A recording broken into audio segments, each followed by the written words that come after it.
This is a short video about how to complete the student initial form on Unifrog to record your student's work experience placement for Year 11. All student Unifrog accounts are linked to their student school email addresses, which is their username followed by @mhs.potteries.ac.uk. If there are any issues with logging in or students forgetting their password for Unifrog, you can easily reset the password using the link below the sign-in box as shown on this slide. Once students are logged in and they go to the student homepage, which looks as per the screen, they scroll down the page to the Exploring Pathways section.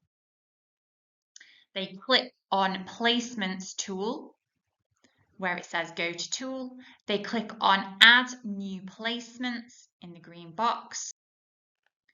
They then complete the student initial form using the information gathered on the paper copy of the Organising Your Own Work Experience form, which was provided to all students and has been sent to parents.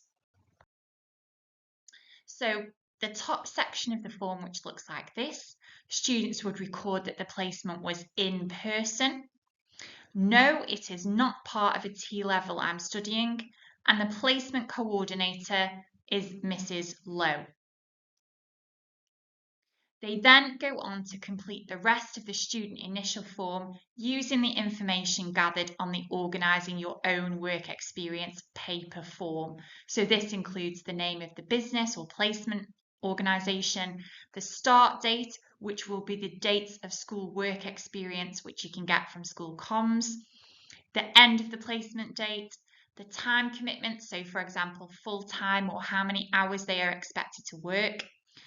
In the section which says what are your objectives for this placement, this will be slightly different for each student depending on what they want to get out of their placement.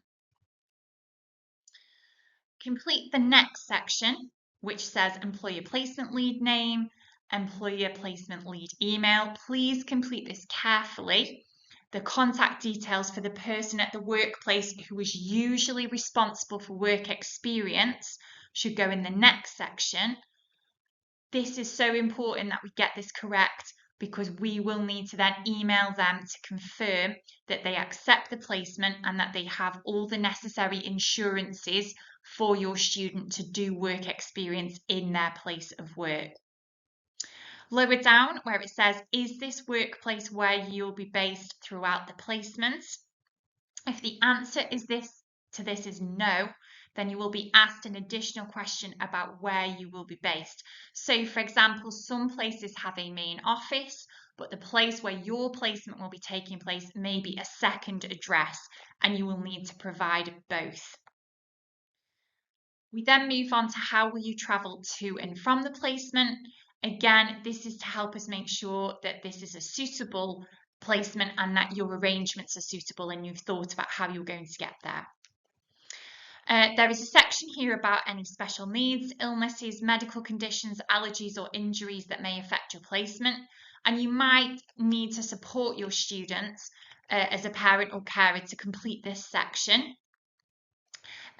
Think about information that has been shared with school. If you have shared with school any kind of allergy information or SEN information that you think is relevant to the employer, please include that. You then need to have parent guardian emergency contact details, including an email address.